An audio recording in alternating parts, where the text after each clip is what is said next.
여러분 반갑습니다. 말씀의 빛 성경 강해 시간입니다. 오늘부터 요한계시록 성경 강해 시작합니다. 7월 말까지 진행될 예정입니다. 저와 함께 요한계시록 말씀의 여정 그렇게 완주할 수 있기를 바랍니다. 제가 매년 7월, 8월은 묵상 해설을 쉬어갔습니다. 하지만 올해 이 7월 요한계시록 본문은 이걸 만약에 쉰다면 목회자로서 좀 직무유기다 하는 생각을 가졌습니다. 강한 책무의식을 가졌습니다. 제가 이런 생각을 한 이유는 요한계시록이 한국교회는 너무나 먼 당신입니다. 정말 가까이 하기에는 너무나 먼 당신입니다. 분명 66권에 담겨 있고 또 제일 마지막 성경이고 창세기와 정말 대꾸를 이루면서 하나님 나라의 언약의 귀한 말씀이 이 요한계시록인데 정말 너무나 가까이 하기는 먼 당신처럼 이 한국교회는 요한계시록을 부담스럽게 생각을 했습니다.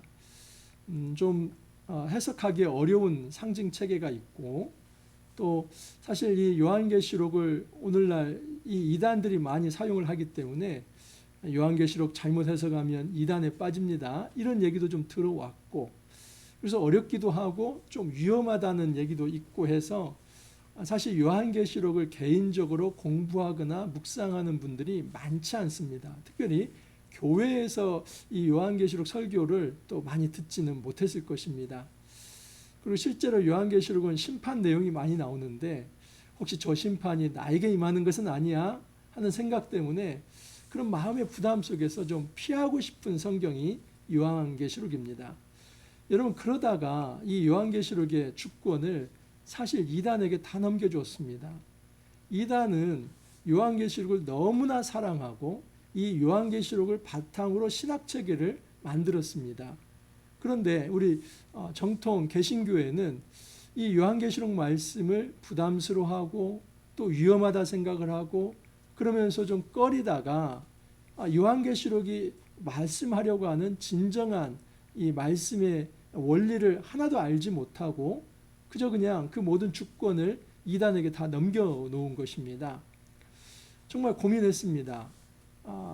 이 7월 무더위에 좀 쉬어가고 싶은 마음이 저에게 있었지만 정말 이 요한계시록을 우리 한국교회가 이렇게 무서워하고 부담스러워하고 그냥 스킵해서 넘어가야 할 만한 성경인가? 이거 좀 바로잡을 필요가 있다는 생각 속에서 그 책무의식 속에서 이제 한 달 동안 이 요한계시록을 제가 강의하려고 합니다. 여러분, 제가 이 강의를 다 마친 후에 이런 고백이 좀 있었으면 좋겠습니다. 요한계시록 별거 아니었네? 요한계시록 평신도인 나도 읽을만 하네? 이런 고백이 아마 생긴다면 저는 정말 보람이 있을 것 같습니다. 정말 저와 함께 한 달을 달려본다면 누구나 그 고백을 할 수 있습니다. 만약에 그렇게 고백하지 못한다면 정말 제가 전달이 너무나 잘못되었겠죠. 전달 방법이 좀 너무 어렵다든지 그래서 요한계시록 나는 접근하기 어렵네 그렇게 생각할지 모르겠는데 제가 쉽게 전달할 것입니다. 그리고 6월 28일 사실 제가 한 3시간 동안 요한계시록 1장에서 22장을 먼저 이 개관을 제가 강의를 했습니다. 그래서 많은 분들이 그런 고백을 했습니다. 요한계시록 나도 한번 도전해 볼 만하네. 실제로 그런 말씀들을 주위에서 많이 하고 계십니다. 여러분 이 강의를 듣는 모든 분들 두려워하지 마십시오. 요한계시록 가까이 하기엔 너무 좋은 당신입니다. 하나님이 우리에게 주신 말씀입니다. 결코 요한계시록은 여러분 상징체계로서 어떤 한 사람이 해석을 독점하는 성경이 아닙니다. 오늘날 여러분 이 요한계시록을 독점하려고 하는 이 세력이 있습니다. 특히 신천지이죠. 이 신천지 이단 그들은 이 이만희가 이긴 자라고 하면서 그 이긴 자인 이만희만이 이 요한계시록에 대한 해석의 주권이 있고 그 말씀을 듣는 자가 구원에 이른다라고 이야기를 합니다. 다 거짓말입니다. 사기입니다. 여러분 요한계시록은 저도 설교할 수 있고 또 저의 이 말씀을 들은 이 평신도들도 누구에게나 이 요한계시록을 가르칠 수 있는 성경입니다. 2000년 전에도 이 말씀은 열린 말씀이었고 오늘날 우리에게도 이 말씀은 열린 말씀입니다. 자, 한번 요한계시록 저와 함께 이 이제 대장정입니다. 끝까지 함께 좀 함께 하면서 이 요한계시록 속에서 큰 은혜를 체험할 수 있기를 바랍니다.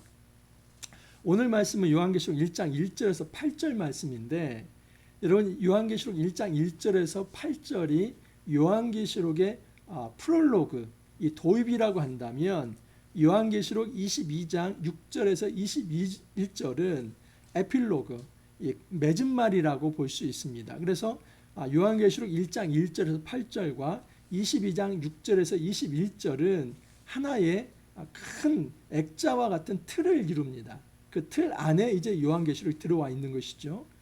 여러분 어떤 책을 읽더라도 머릿말, 이 도입 꼭 잘 읽어봐야만 합니다. 왜냐하면 그 책에 대한 시각을 제시하기 때문입니다. 마찬가지입니다. 이 계시에 대한 이 어떤 시각, 어떤 이 묵시에 대한 시각, 이것을 지금 먼저 던져주고 그리고 에필로그 나중에 이제 22장 6절에서 21절에 그 모든 것을 또 다시 건져내면서 요한계시록이 어떤 책이다 하는 것을 앞뒤에 다 알려놓고 그러면서 시작을 합니다. 그렇기 때문에 지금 이 1장 1절에서 8절 말씀을 잘 이해하지 못한다면 어찌 보면은 요한계시록을 묵상하는 길을 잃어버릴 수도 있습니다. 그 길잡이가 1절에서 8절입니다. 자, 한번 읽어가면서 먼저 말씀을 드리겠습니다. 예수 그리스도의 계시라 이는 하나님이 그에게 주사 반드시 속히 일어날 일들을 그 종들에게 보이시려고 그의 천사를 그 종 요한에게 보내어 알게 하신 것이라. 여러분 여기 예수 그리스도의 계시라고 합니다. 이 예수 그리스도의 계시라고 하는 이 말씀은 이제 헬라어에서 이 소유격이 두 가지 속격이 있습니다. 그 어떤 성격이 있습니다. 하나는 주격적 소유격이 있고 또 하나는 목적격적 소유격이 있습니다. 그래서 예수 그리스도의 계시를 예수 그리스도를 계시한 것이다 이렇게 해석할 수도 있고 예수 그리스도가 계시한 것이다 이렇게 해석할 수도 있습니다. 다 해석이 가능합니다. 그런데 이 말씀은 여러 문맥상 예수 그리스도께서 계시한 말씀이다 이렇게 해석해야만 맞습니다. 그래서 지금 이 요한계시록은 예수 그리스도 이 기독론만을 예수 그리스도만을 드러내는 계시가 아니라 오히려 계시의 주체가 예수님이다. 그래서 예수님께서 계시하신다 하는 그런 말씀입니다. 자, 이 계시라는 말 헬라어로 아포칼립시스 그럽니다. 여러분 이 아포칼립시스라고 하는 말은 열어서 보여준다 그런 의미입니다. 그러니까 제가 예를 들어서 이 컵을 놓고 한번 보십시오. 이 컵 안에 무엇이 들어있는지 알지 못합니다. 어떻게 하면 잘 알 수 있습니까? 제가 열어서 보여주면 목사님 그거 물이네요. 그렇게 알 수 있는 겁니다. 제가 열어서 보여주지 않는 한은 그 안에 지금 어떤 주스가 들어있는지 알코올이 들어있는지 알 길이 없는 것이죠. 여러분 추론은 해서 추정은 할 수 있지만은 정확하게 뭐다 하는 것은 그 어떤 보는 사람이 그것을 완전히 본 사람이 열어서 보여줘야만 제대로 알 수 있는 겁니다. 그래서 아포칼립시스 하는 이 말은 열어서 보여준다 하는 것입니다. 예수님께서 뭔가를 열어서 보여줍니다. 뭘까요? 여러분 이 예수님께서 종말적 계시를 우리에게 보여주는 겁니다. 요한계시록은 특별히 이 종말과 관련이 되어 있죠. 그런데 이 종말이라고 하는 이 의식이 먼 미래에만 일어날 것이 아니라 요한계시록에서 말하려고 하는 이 종말은 예수님의 초림부터 재림까지의 그 시간입니다. 그리고 재림 시에 일어나는 최후의 심판까지를 포함하는 것입니다. 이것이 종말입니다. 그렇기 때문에 예수님의 십자가, 승기, 그리고 이제 예수님의 재림, 완전한 최후의 심판, 이 모든 것이 종말 안에 들어가 있습니다. 그래서 예수님이 보여주시려고 하는 이 종말적 성격은 첫 번째는 구약의 예언의 성취라고 볼 수 있습니다. 자, 그래서 보십시오. 이는 하나님이 그에게 주사 반드시 속히 일어날 일들, 이것만 놓고 보면은 반드시 속히 일어날 일도 목사님 이것은 종말은 미래적 속성 아닙니까? 네, 맞습니다. 미래적 속성이 있습니다. 하지만 이 말씀을 조금 더 자세하게 직역을 하면 이런 말씀입니다. 반드시 속히 일어날 일들, 이 말은 반드시 신속하게 되어져야만 하는 일들, 되어져야만 하는 일들, 성취되어야만 하는 일들, 그런 말입니다. 그러니까 이것은 구약에 예언된 말씀입니다. 예언된 말씀이 반드시 성취되어야 할 것들, 그것이 요한계시록에서 성취된 상태로 이제 개봉이 된다. 이게 계시의 말씀인 겁니다. 그러므로 요한계시록의 말씀은 단지 그냥 미래에 일어날 일이 아니라 구약에 이미 예언된 것, 그 구약에 예언된 것이 성취되는 과정에서 예수 그리스도를 통해서 완전하게 성취된 말씀이 이거다. 그래서 계시라고 하는 것이 말씀의 성취라고 하는 관점으로 보는 것이 좋습니다. 예수님께서 먼저 말씀하셨고 말씀하신 대로 이렇게 이루어진다. 그것을 보여주는 것입니다. 그러므로 여러분, 점쟁이처럼 또는 세대주의 종말론자처럼 이 요한계시록을 마치 미래에 뭔가 일어날 일에만 몰두하면 안 됩니다. 이것만 몰두하면 세대주의 종말론자가 된다든지 아니면 이단이 될 수도 있습니다. 절대 요한계시록의 말씀은 여러분 먼 미래에만 일어날 일이 아니었습니다. 특별히 2000년 전에 로마 시대를 살아가고 있는 그 로마 시대에 이제 특별히 이 요한계시록의 이 수신자는 7교회입니다. 7은 완전수니까 이제 그 당시에 전체 교회에 주신 말씀이고 더 확대하면 오늘날 우리에게도 주신 말씀입니다. 그렇게 해서 이 요한계시록 어떤 시대적 성격이 있고 그 시대적 성격에 이제 교회가 가지고 있는 문제점들이 있고 그 문제를 해결하는 차원에서 전달하는 목회 서신이기도 합니다. 이 요한이 하나의 목양자로서 교회에 이제 그들에게 문제 해결에 대한 해법으로서 전달이 된 것이기도 합니다. 그렇다면 이것은 2000년 동안 감추어졌던 봉인된, 그래서 어느 누구도 풀 수 없는 그런 말씀이 아니라 이미 2000년 전부터 누구나 알 수 있는 말씀이고 해석할 수 있는 말씀으로 전달이 된 것입니다. 자, 역사적 배경을 조금만 한번 살펴봅니다.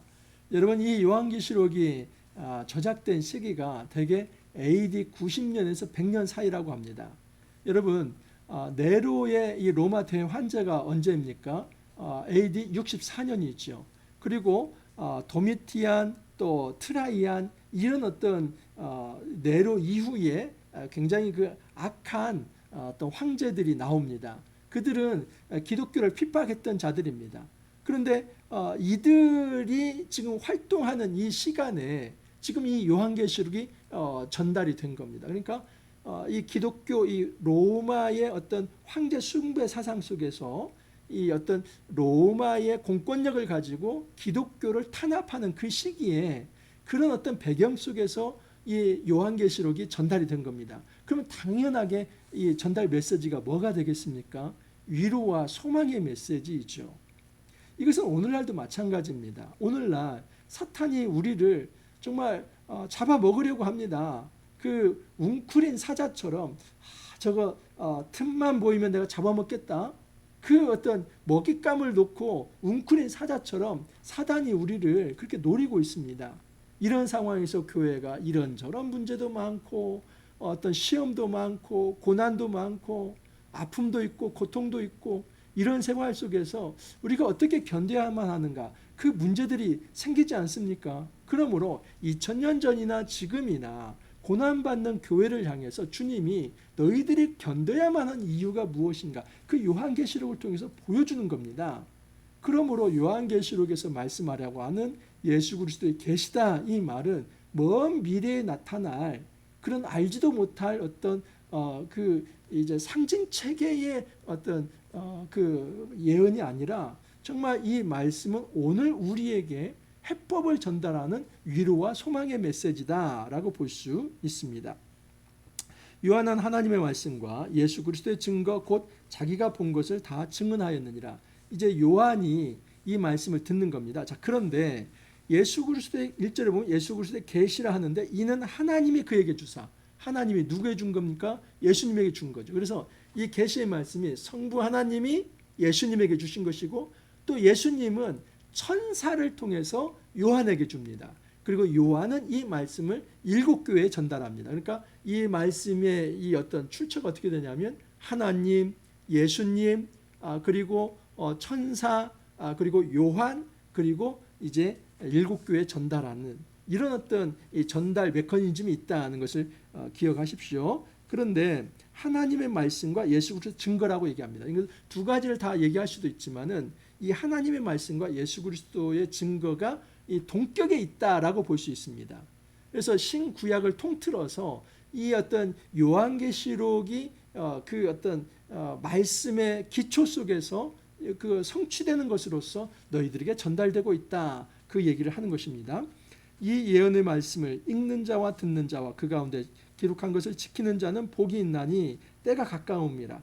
예언의 말씀, 이 프로페테스라고 말씀을 할 수 있습니다. 이 예언입니다. 자, 그런데 이 예언은 미래만을 우리가 나타내는 것으로 생각합니다. 그래서 한국에서도 되게 예언한다 하면 미래 일을 얘기한다고 하죠. 그런데 성경에서는 예언을 그렇게 말하지 않습니다. 여러분, 신구약을 통틀어서 예언은 하나님의 뜻을 전달하는 겁니다. 특별히 여러분 신구약을 통틀어서 큰 주제가 뭡니까? 하나님 나라와 구원이죠. 이 하나님 나라와 구원에 관한 모든 이야기가 신구약에 담겨 있습니다. 그래서 하나님 나라 이 구원에 관한 이 하나님의 뜻을 드러내는 것, 이것이 예언입니다. 선지자들을 통해서 다른 얘기하지 않습니다. 너 이사 날짜 언제냐? 너 대학 언제 가냐?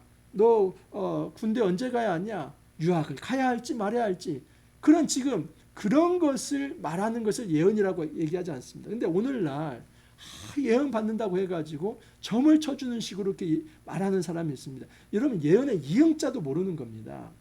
예언은 계시의 증거이죠. 이 계시는 열어서 보여준다고 말씀드리지 않았습니까? 그러면 하나님께서 가지고 있는 전달하고자 하는 그 뜻, 그것이 바로 하나님 나라와 구원, 그리고 예수 그리스도, 종말, 이 모든 것이 다 되어 있죠. 그래서 이 하나님께서 말씀하시려고 하는 이 하나님 나라 구원과 예수 그리스도와 이 종말에 관한, 이 교회에 관한 이런 것들이 진정한 하나님의 뜻에 담겨 있는 예언의 말씀이지, 사사롭게 나의 앞길이나 누구의 앞길이나 공동체 앞길, 이것을 예언이라고 갖다 붙여서는 안 된다는 말씀입니다. 자, 이 예언의 말씀은 읽는 자와 듣는 자, 그 가운데 기록된 것을 지키는 자는 복이 있다. 누가 복이 있다고요? 읽는 자, 듣는 자. 여러분, 어떤 그림입니까? 초대교회는 여러분 거의 가정교회 형태이죠. 그래서 뭐 얼마나 대단한 큰 교회가 있는 게 아니라 뭐 큰 단위는 20명 단위, 아니면 뭐 7, 8명 단위, 이게 다 교회입니다. 그래서 이 가정에서 이렇게 교회가 모이는데 한 사람이 말씀을 읽습니다. 그러면 듣는 자가 있죠. 그리고 그 말씀대로 지키는 자가 있죠. 이게 다 교회 공동체이죠. 그래서 교회 공동체의 이 요한계시록 말씀을 회람서신으로 돌려 읽게 되어 있는데, 이 말씀을 정말 소중하게 여기고 그걸 들으려고 하고 지키려고 하는 사람, 그 사람들이 복되다라고 얘기하는 겁니다. 요한은 아시아에 있는 7교회 편지하노니 이제도 계시고 전에도 계셨고 장차 오실 이와 그의 보좌 앞에 있는 7영과, 그래서 사실 최초의 발신자는 하나님이죠. 하나님이 예수님에게 예수님이, 천사에게 천사가, 요한에게 요한이, 그리고 이제 7교회에. 그런데 여러분, 이 요한을 요한계시록의 저자로 볼 수 있죠. 왜냐하면 patmos에서 일단 받은 말씀을 적었기 때문에. 근데 이것은 단순한 딕테이션이 아닙니다.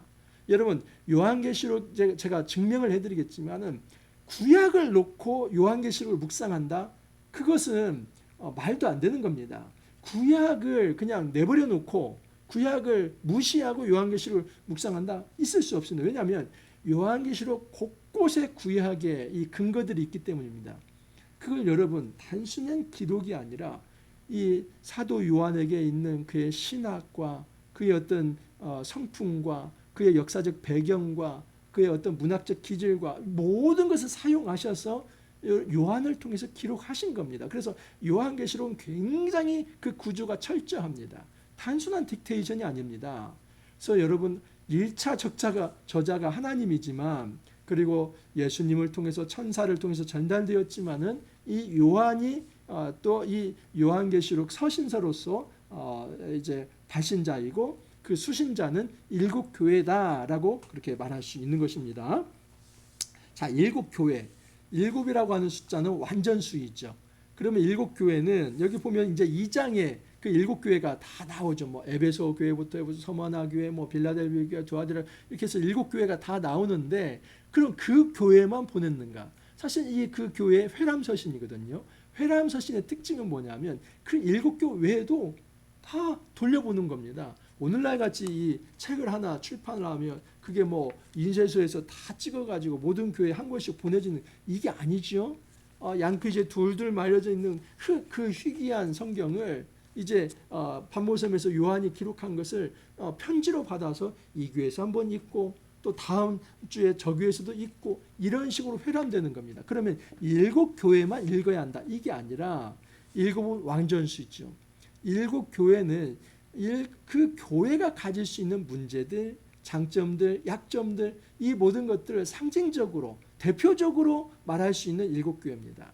그래서 일곱 교회는 모든 존재하는 모든 교회를 상징한다라고 볼 수 있죠. 그러면 그 일곱 교회 안에는 2000년 전만이 아니라 시간적으로도 오늘날 우리에게도 해당되는 말씀이다라고 볼 수 있습니다. 그래서 요한계시록은 2000년 전 또 팔레스타인 또는 이 어떤 터키의 소아시아 그리고 2000년 후에 저 미국과 우리 한국 이 모든 시대와 장소를 초월해서 주시는 이 하나님이 세우신 교회에 전달한 말씀이다라고 볼 수 있습니다. 또 중성된 증인으로 죽은 자들 가운데서 먼저 나시고 땅의 임금들의 머리가 되신 예수 그리스도로 말미암아 은혜와 평강이 너에게 있기를 원하노라. 예수님이 누구인가? 여러분 어린 양 예수로 표현되는데 꼭 어린 양 예수를 말할 때는 죽은 자들 가운데서 먼저 나신 자, 예수님의 십자가와 부활 이것을 이야기합니다. 여러분 예수님을 얘기할 때 십자가와 부활을 얘기하지 않고는 얘기할 수 없죠. 예수님이 로고스 상태에서 성부, 성자, 성령으로 함께 계셨습니다. 하지만 성경에서 정말 강조하는 것은 예수님의 성육신 사건이죠. 예수님의 십자가와 그의 부활 그리고 승천 승기를 통해서 다시 재림하실 것까지. 그래서 예수를 빼놓고는 하나님 나라를 말할 수 없습니다. 왜냐하면 하나님께서는 자기 아들을 희생하심으로써 이 땅에 하나님 나라를 도래케 하시고 예수님은 하나님은 자기 아들을 다시 살리심으로써 이 땅에 진정한 부활의 소망을 주셨기 때문입니다. 그래서 요한계시록은 여러 어떤 신학을 담고 있습니다. 가장 중요한 것은 기독론이죠. 예수님이 어떤 분인지. 그리고 중요한 게 또 여러분 교회론입니다. 교회가 어떤 것인가. 이걸 요한계시록 어떻게 기독론보다도 교회론이 더 강조되어 있습니다. 그리고 종말론. 그리고 어떤 믿음에 대한 이야기들 그리고 구원론 이 모든 조직신학이 사실은 요한계시록에 다 담겨 있습니다. 우리를 사랑하사 그의 피로 우리 죄에서 우리를 해방하시고 자 요한계시록은 우리의 구원과 관련되어 있습니다. 예수 그리스도의 피를 통해서 우리를 죄에서 해방하셨다 하는 것입니다. 그의 아버지 하나님을 위하여 우리를 나라와 제사장으로 삼으신 그에게 영광과 능력이 세세토록 있기를 원하노라. 여러분 나라와 제사장 삼으신다. 이것의 기초는 출애굽기 19장 5절 6절 말씀에 있습니다. 출애굽기 19장 5절 6절 말씀을 제가 한번 간단히 살펴서 읽어드리면 이렇습니다. 세계가 다 내게 속하였나니 너희가 내 말을 잘 듣고 내 언약을 지키면 너희는 모든 민족 중에서 내 소유가 되겠고 너희가 내게 대하여 제사장 나라가 되며 거룩한 백성이 되리라. 자 그런데 이것을 베드로 전서입니다. 베드로 전서 2장 9절 말씀에 보면 이렇게 표현되어 있습니다. 그러나 너희는 택하신 족속의 왕같은 제사장들의 거룩한 나라요 그의 소유가 된 백성이니 이렇게 표현됩니다. 그러니까 가장 기초이 어떤 너희가 제사장 나라 또 하나님의 거룩한 백성이 된다 이 표현은 출애굽기 19장 5절 6절 말씀인데 베드로 전서 2장 9절에도 있고 지금 요한계시록에 바로 여기에 나타난 겁니다. 요한계시록 1장 6절에 보면 우리를 나라와 제사장을 삼으셨다. 근데 여러분 이 출애굽기가 되었든 베드로전서가 되었든 동일하게 이건 교회를 지칭하는 겁니다. 하나님의 백성. 그러므로 여기 우리는 바로 교회죠. 그 하나님의 교회를 나라와 제사장 삼으셨다. 이것은 언약 공동체로 세우셨다는 겁니다. 언약이라고 하는 것은 하나님이 왕이시고 우리가 백성 되었다고 하는 하나님이 왕이시고 우리가 백성된 그 공동체가 바로 교회이고 그 교회를 세우는 것이 요한계시록의 중요한 목적입니다. 요한계시록을 전달하는 데 있어서 교회론을 빼고 얘기할 수 없습니다. 여러분 요한계시록은 정말 교회론입니다. 교회가 아름답고 그러나 그 교회가 고난받고 있는데 교회가 견뎌야만 하는 이유와 그렇게 견뎠을 때 어떻게 영광스러운 이제 새 에덴으로서 진정한 하나님 나라 완성으로 이 땅에 임할 것인가, 이 모든 총체적 그림, 이 교회에 대한 이야기를 하고 있기 때문에 교회를 빼놓고는 얘기할 수 없습니다. 볼지어다 그가 구름을 타고 오시리라. 각 사람의 눈이 그를 보겠고 그를 찌른 자들도 볼 것이요 땅에 있는 모든 족속이 그로 말미암아 애곡하리니 그러하리라. 여기에 대한 이제 배경 어떤 병행 본문들은 다니엘서 7장 13절, 또 스가랴서 12장 10절, 이사야 53장 5절, 또 사도행전 1장 9절에서 11절 그렇습니다. 시간이 없기 때문에 다 읽지는 않습니다. 자, 그런데 사실 신학적으로 요한계시록에서 1장 7절은 좀 논쟁이 있습니다. 이것을 예수님의 어떤 승귀, 승천으로 볼 것인가 아니면 재림으로 볼 것인가, 여러분 어떻게 생각합니까? 여러분 많은 신학자 중에 이것을 승기와 승천으로 보는 경우가 있습니다. 그게 다 잘못된 게 아닙니다. 그렇게 충분히 볼 수 있습니다. 하지만 저는 이 부분을 재림으로 봅니다. 다니엘서 7장 13절 말씀이 사실은 구약의 어떤 그 인자가 하나님 앞으로 이제 올려지는 거기 때문에 이것은 예수님의 부활을 이제 예언한다고 볼 수 있습니다. 그래서 실제로 이제 마태복음 25장 31절 말씀은 단순한 재림이 아니라 예수님의 부활과 승천을 담고 있는 말씀입니다. 하지만 저는 마태복음 25장 31절 자체가 단지 예수님의 부활과 승천만을 말하는 게 아니라 이중적 계시의 발전성 속에서 보면 그것은 승천도 포함되고 재림도 포함된다, 그런 시각을 가지고 있습니다. 그러면 저는 이 요한계시록의 이 1장 7절 말씀은 예수님의 재림을 말씀하시는 것이다.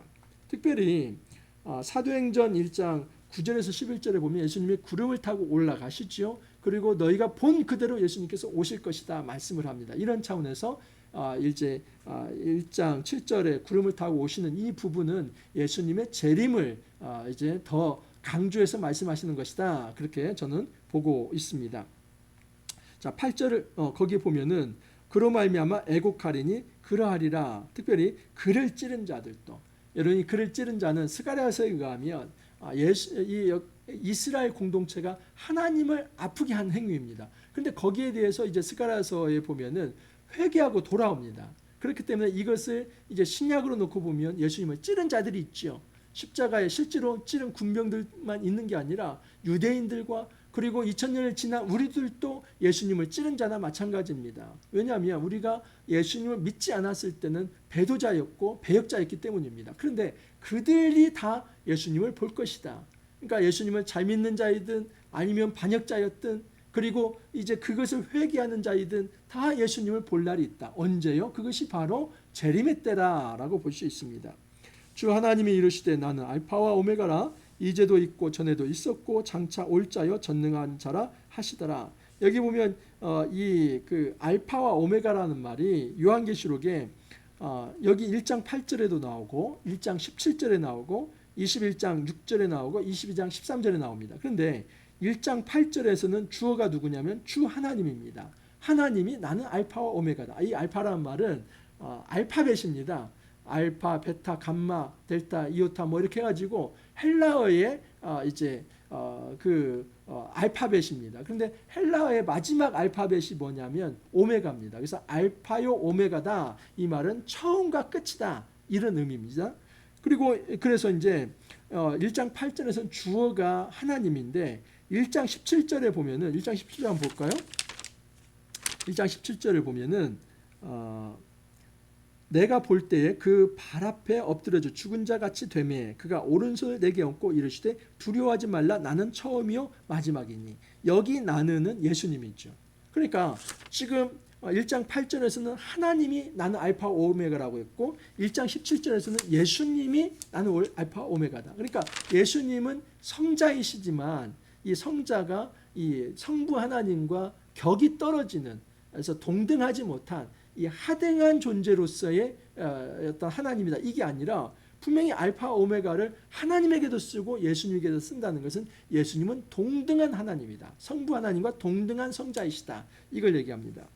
마찬가지로 21장 6절에 보면 하나님을 지칭할 때 알파 오메가라고 하고, 마지막 22장 13절에서는 예수님을 지칭할 때 예수님을 지칭할 때 알파 오메가라고 합니다. 그렇기 때문에 이 알파와 오메가라는 이 말 속에서도 예수님이 바로 성자 예수님이 하나님이다. 성부 하나님과 성자 예수님은 동등된 분이시고, 또 이 삼위일체는 온전한 조화를 이루신 통일된 존재이시다라고 볼 수 있습니다. 여러분 1장 1절에서 8절 이 말씀이 이제 프롤로그라고 했죠. 이 에필로그인 22장 5절에서 6절을 보시면 제가 그걸 한번 보겠습니다. 22장 6절에서 21절을 보면 이게 에필로그라고 했는데, 여기 보면 몇 가지만 한번 제가 읽어드리면 이런 말씀이 있습니다. 이 두루마리에 예언의 말씀을 지키는 자는 복이 있다. 그런데 이 말씀 있지 않습니까? 너희가 이 말씀 그 1장을 한번 보시죠. 3절을 보면 이 예언의 말씀을 읽는 자와 듣는 자와 그 가운데 기록된 것을 지키는 자는 복이 있다. 그러니까 에필로그와 프롤로그와 에필로그가 다 짝을 이루는 것입니다. 또한 나는 알파와 오메가다. 22장 13절에 보면은 그런 말씀이 있는데, 1장 8절에도 나는 알파와 오메가다 이런 말씀이 있습니다.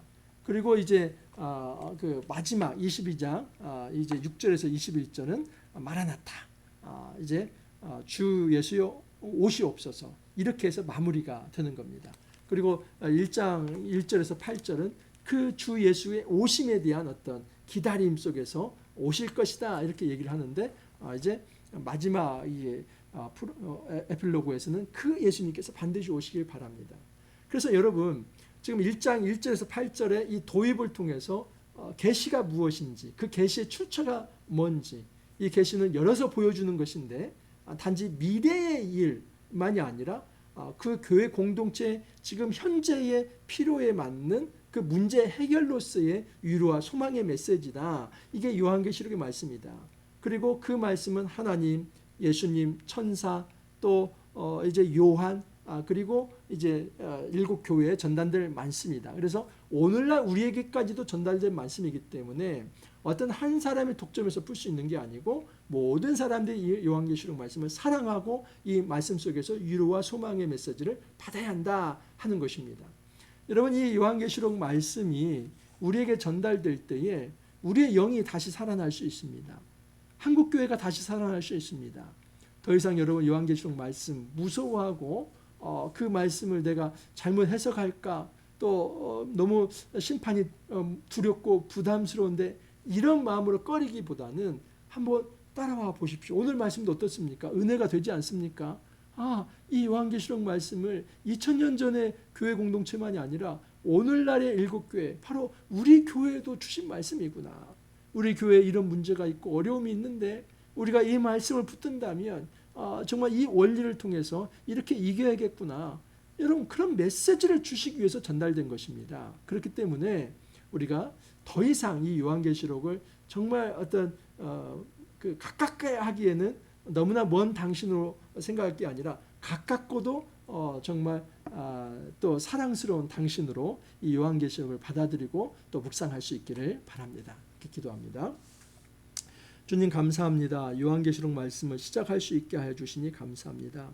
이제 요한계시록 말씀 하나하나를 자세히 풀어서 또 말씀을 나눌 텐데, 성령께서 임재하여 주옵소서. 부족한 제 입술을 붙들어 주시사 성령의 기름 부음을 허락하여 주셔서 저도 은혜를 받게 하여 주시고 받는 이 모두가 은혜 받게 하여 주옵소서. 그래서 이 요한계시록의 말씀이 너무나 먼 말씀이 아니라 우리의 가까이 있는 말씀이며 우리의 삶을 터치하는 말씀이며, 이 요한계시록의 말씀을 통해서 우리의 생이 바뀌어질 수 있다는 그런 확신을 가지고 요한계시록을 우리가 끝까지 잘 묵상할 수 있도록 주님 도와주옵소서. 주님 감사하옵고 예수님 이름으로 기도합나이다. 아멘.